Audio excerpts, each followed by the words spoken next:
Hello friends, आप सभी का स्वागत है हमारे इस ऑनलाइन वेब चैनल पे। मैं हूं संजय। तो यहाँ फ्रेंड्स इस वीडियो में डिस्कस करेंगे एक और बेसिक कॉन्सेप्ट के बारे में, that is all about application based URL. Application based URL क्या है और हम उसे किस तरीके से अपडेट कर सकते हैं। इस छोटे से बेसिक कॉन्सेप्ट को हम इस वीडियो में देखने वाले हैं। उससे पहले मेरी रिक्वेस्ट है, अगर आप चैनल पे नए हो, सब्सक्राइब नहीं किया है, फटाफट चैनल को सब्सक्राइब कर दीजिए ताकि ऐसे अमेजिंग क्वालिटी कंटेंट्स जो मैं आपके लिए क्रिएट करता हूँ वो आप तक पहुँच पाए। फ्रेंड्स, एप्लीकेशन बेस्ड यूआरएल को अपडेट करने के पहले हमें ये समझना है कि एप्लीकेशन बेस्ड यूआरएल क्या होता है। तो मैंने आपको बताया था, जैसे ये हमारी एप्लीकेशन है, अगर हम इसको एग्जीक्यूट करते हैं यूजिंग PHP स्पार्क सर्व, अगर हम जाएं प्रोजेक्ट टर्मिनल पे, तो यहाँ देख पाएंगे हमारा वो सेटअप हमने एग्जीक्यूट किया है यूजिंग स्पार्क CLI कमांड। तो इसने एप्लीकेशन को स्टार्ट किया है एट लोकल होस्ट 8080 पोर्ट। ये एप्लीकेशन का एक्सेस URL है जहाँ से हम एप्लीकेशन को ओपन कर सकते हैं। अगर हम इसे ओपन करें तो हम देख पाएंगे अपना लैंडिंग पेज। तो ये जो URL है लोकल होस्ट 8080, ये है एप्लीकेशन का बेस URL। अब मान लेते हैं कि हमारे या आपके केस में एप्लीकेशन का URL कुछ और है, तो किस तरीके से एप्लीकेशन के अंदर हम इसे अपडेट कर सकते हैं। तो यहाँ पर अगर मैं जाऊँ फोल्डर स्ट्रक्चर में, तो ये हो फोल्डर कंपोजर डाउनलोड। इसी एप्लीकेशन को हमने एग्जीक्यूट किया है using PHP spark serve, but इस तरीके से नहीं, हम चाहते हैं इसी एप्लीकेशन को यूजिंग मैनुअल URL। तो किस तरीके से ओपन करेंगे? सिंपल, हम इस पूरे पाथ को कॉपी कर लेते हैं, जैसे कि HTML, YT, CI4-tutorials and composer-download। तो हम क्या करेंगे, इस पूरे पाथ को हम कॉपी कर लेंगे। कॉपी करने के बाद हम जाएंगे ब्राउज़र पे, open a new tab, local host के बाद हम टाइप करेंगे /YT/CI4-tutorials/composer-download। अब हम क्या करने वाले हैं, इसी सेम एप्लीकेशन को हम एग्जीक्यूट करने वाले हैं यूजिंग मैनुअल URL। तो यहाँ पर हमारे पास ये सारे फोल्डर्स एंड फाइल्स अवेलेबल है हमारे इस ब्राउज़र में। अब हम क्लिक करेंगे पब्लिक फोल्डर के अंदर। वो इसलिए क्योंकि मैंने आपको पहले ही बताया था कि हमारे इस एप्लीकेशन में जो फर्स्ट फाइल एग्जीक्यूट होती है, that is index.php from public folder. तो हम क्लिक करेंगे पब्लिक फोल्डर, तो हम देख पाएंगे उसी सेम एप्लीकेशन को। अब यहाँ फ्रेंड्स, मेरे वाले एप्लीकेशन में ये सक्सेसफुली ओपन हो चुकी है, बट आपके केस में हो सकता हो मे बी एरर हो। किस तरीके का एरर? अगर मैं ओपन करूँ, फॉर एग्जांपल हमारे पास 2 सेटअप थे, अगर मैं ओपन करूँ इस मैनुअल डाउनलोड फोल्डर को, सिंपल हम इसे कॉपी कर लेते हैं। कॉपी करने के बाद अगर हम जाएं ब्राउज़र पे, एक न्यू टैब में अगर हम ओपन करें लोकल होस्ट /YT/CI4-tutorials/manual download, अगर हम एंटर प्रेस करते हैं, प्रेस करने के बाद हम जाएंगे पब्लिक फोल्डर, तो हम देख पाएंगे कुछ इस तरीके का error, that is this page is not working. तो यहाँ फ्रेंड्स हमारे पास एक इशू है। अगर इस इशू को हम देखना चाहते हैं तो सिंपल हम जाएंगे अपने फोल्डर स्ट्रक्चर में, इस वाले सेटअप को हम ओपन करते हैं विजुअल स्टूडियो कोड में। Open with other application, visual studio code, आप कोई और एडिटर सेलेक्ट कर सकते हो। अब यहाँ पर मैंने ओपन कर लिया। ओपन करने के बाद हम जाते हैं इस env में। सबसे पहले इसे कन्वर्ट करते हैं from env to .env। .env convert करने के बाद हम जाएंगे अपने इस environment वेरिएबल फाइल्स में, और उसके बाद हम इसे अनकमेंट करेंगे। अनकमेंट करने के बाद प्रोडक्शन को चेंज करेंगे टू डेवलपमेंट। ये हमने क्यों किया, इसके बारे में पिछले वीडियो में हमने डिस्कस किया था। सेव करने के बाद अगर हम रीलोड करते हैं अपने इस मैनुअल डाउनलोड, तो यहाँ पर कोई भी एरर मैसेज नहीं आया। तो हम क्या करेंगे, सिंपल हम जाते हैं अपने इस पब्लिक फोल्डर में, हम जाएंगे index.php और यहाँ पर एक लाइन ऑफ कोड को ऐड करेंगे, दैट इज ini_set। ये एक PHP फंक्शन है, और यहाँ पर टाइप करेंगे first parameter value that is display errors and second value equals to 1। ये हमने इसलिए ऐड किया ताकि अगर हमारे पास कोई भी एरर मैसेज हो इस फाइल को एग्जीक्यूट होने के वक्त, तो वो डिस्प्ले हो जाए।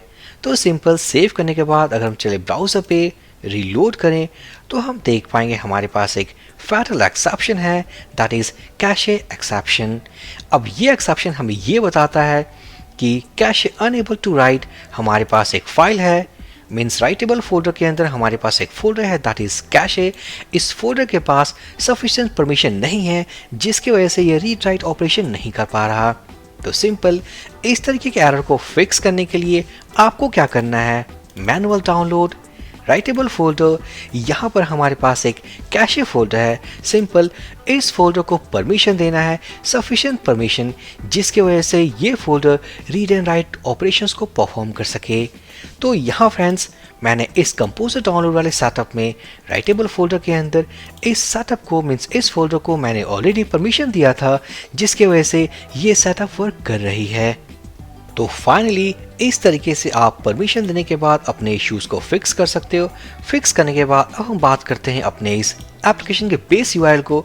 तो यहाँ फ्रेंड्स हम देख सकते हैं अपने इसी एप्लीकेशन जो हमारा current base URL that is local host 8080 port, but यहाँ पर वो चेंज हो चुका है that is local host YT CI4 tutorials composer download and public. तो हम क्या करने वाले, सिंपल अपने उसी एप्लीकेशन के बेस यूआरएल को अपडेट करेंगे अपने इस यूआरएल के साथ। तो किस तरीके से करेंगे, हम इसे कॉपी कर लेते हैं। कॉपी करने के बाद हम जाएंगे सेटअप में। सबसे पहले हम इस सेटअप को क्लोज कर लेते हैं क्योंकि ये मैनुअल डाउनलोड वाला सेटअप है। अब हम जाएंगे अपने कंपोजर डाउनलोड ऐप। तो एप्लीकेशन के बेस यूआरएल को अपडेट करने के लिए हमारे पास दो ऑप्शंस हैं। फर्स्ट ऑप्शन, या तो हम जाएंगे इस कॉन्फ़िग फोल्डर में और ओपन करेंगे app.php। तो यहाँ फ्रेंड्स आप देख सकते हो ये क्लास फाइल है। इस क्लास के अंदर हमारे पास एक वेरिएबल है दैट इज बेस यूआरएल और इसके अंदर जो यूआरएल पड़ा है that is local host 8080 port. तो यहाँ पर इस यूआरएल के प्लेस पे हम पुट कर सकते हैं अपना न्यू अपडेटेड यूआरएल। बट उससे पहले मैं एक चीज़ करना चाहूँगा, मैं चाहूँगा अपने इस कंट्रोलर फाइल में ओपन करूंगा साइट कंट्रोलर और यहाँ पर जो ये मेथड है, अगर हम यहाँ पर प्रिंट करते हैं अपने बेस यूआरएल वैल्यू को that is echo base URL, save करने के बाद अगर हम इस मेथड को ओपन करें जिसका राउट ऑलरेडी हमने क्रिएट किया है routes.php, तो अबाउट अस के लिए हम ओपन करेंगे about -us route। सो यहाँ फ्रेंड्स हम जाएंगे अपने इस ब्राउज़र के यूआरएल में। आफ्टर दिस लैंडिंग पेज हम टाइप करने वाले हैं about -us। तो हम देख पाएंगे फिलहाल जो हमारे पास जो एप्लीकेशन का base URL that is local host 8080 port. अब हम क्या करेंगे, सिंपल अगर हम अपने उसी यूआरएल को अपडेट करते हैं अपने उस app.php फाइल में, app.php हम यहाँ से रिमूव करते हैं, पेस्ट कर देंगे। ये हमारा कंप्लीट मैनुअल यूआरएल है। सेव करने के बाद अगर हम रीलोड करें तो हम देख पाएंगे एप्लीकेशन बेस यूआरएल अपडेट हो चुका है। तो ये हमारा फर्स्ट ऑप्शन है जिस ऑप्शन को यूज़ करके हम अपने एप्लीकेशन के बेस यूआरएल को अपडेट कर सकते हैं। साथ ही साथ एक बार बेस यूआरएल अपडेट हो गया तो अपडेट होने के बाद अगर हम जाएं सोर्स कोड में, उससे पहले अगर हम ओपन कर लें अबाउट अस का व्यू फाइल aboutus.php और उससे पहले हम जाएंगे इस मेन लेआउट फाइल में, क्योंकि यहाँ पर मेन लेआउट फाइल में हमने यूज़ किया था बेस यूआरएल। तो आप देख सकते हो इनिशियली जब हमने ये कॉन्सेप्ट देखा था किस तरीके से इमेज फाइल को लोड कर सके, तो वहाँ से ये फाइल लोड हो रही थी फ्रॉम पब्लिक फोल्डर और वहाँ पर जो बेस यूआरएल था that is local host 8080 port. अब यहाँ फ्रेंड्स हम ये देखना चाहेंगे कि बेस यूआरएल अपडेट होने के बाद किस तरीके से ये फंक्शन यूआरएल जनरेट करेगा to link this image file.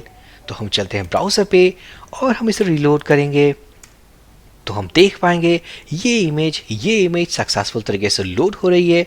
अगर हम जाएं सोर्स कोड में मीन्स व्यू पेज सोर्स, तो हम देख पाएंगे अपने फाइल्स को दैट इज इमेज का फर्स्ट फाइल जो कि लोड हो रहा है फ्रॉम दिस मैनुअल यूआरएल और यहाँ से भी हमारे पास कंप्लीट यूआरएल।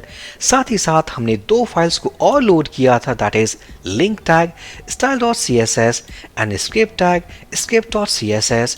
तो ऑटोमेटिकली ये दोनों फंक्शंस जो HTML हेल्पर फंक्शंस हैं, ये दोनों फंक्शंस ने पिक किया हमारे एप्लीकेशन के बेस यूआरएल को और उसी यूआरएल के साथ अटैच किया style.css एंड script.js। तो सक्सेसफुली फ्रेंड ये था हमारा फर्स्ट ऑप्शन कि इस तरीके से एप्लीकेशन के बेस यूआरएल को हम अपडेट कर सकते हैं। अब यहाँ पर हमारे पास सेकेंड ऑप्शन है, तो हम क्या करेंगे, सबसे पहले हम इसे अंडू कर देते हैं। अंडू करने के बाद अगर हम रीलोड करें तो हम देख पाएंगे लोकल होस्ट 8080 पोर्ट। अब यहाँ पर हम सेकेंड ऑप्शन को देखने वाले हैं, किस तरीके से हम इस एप्लीकेशन के बेस यूआरएल को अपडेट कर सकते हैं। तो मैं इसे क्लोज कर दूंगा। क्लोज करने के बाद हम चलते हैं अपने इन्वायरमेंट वेरिएबल वाले फाइल में, दैट इज .env। अब यहाँ पर इस .env फाइल में हमारे पास एक कांस्टेंट है, environment constant, that is app.baseurl। अब ये फिलहाल कमेंटेड है, तो हम इसे करेंगे अनकमेंट, सिंपल रिमूव कर देंगे हैश सिंबल, और यहाँ पर ये ब्लैंक है, हम पुट करेंगे अपना वो एप्लीकेशन यूआरएल। तो सेव करने के बाद अगर हम चले ब्राउज़र पे, रीलोड करें, तो हम देख पाएंगे वापस से हमने अपडेट कर दिया है अपने एप्लीकेशन के बेस यूआरएल्स को। तो यहाँ फ्रेंड्स, इस वीडियो के हेल्प से हमारे पास एक बेसिक कॉन्सेप्ट है अबाउट एप्लीकेशन बेस यूआरएल, कि एप्लीकेशन बेस यूआरएल क्या है और हम उसे किस तरीके से अपडेट कर सकते हैं। सो एप्लीकेशन या प्रोजेक्ट यूआरएल ही हमारा एप्लीकेशन का बेस यूआरएल है, और उस वैल्यू को अपडेट करने के लिए हमारे पास दो ऑप्शंस हैं। First, by using app.php from config folder, app.php from config folder, और जो सेकंड ऑप्शन है which is the best option, by using .env file. Instead कि हम किसी php फाइल को मीन्स अल्टर करें, चेंज करें, अपडेट करें, बेहतर होगा हम यूज करेंगे .env file and change this variable value. तो सक्सेसफुली फ्रेंड, आई थिंक ये वीडियो काफ़ी इन्फॉर्मेटिव था आपको ये समझाने के लिए कि एप्लीकेशन का बेस यूआरएल क्या है और हम उसे किस तरीके से अपडेट कर सकते हैं। सो हम मिलते हैं हमारे नेक्स्ट वीडियो में। So for this video session guys, thank you for watching and have a great day.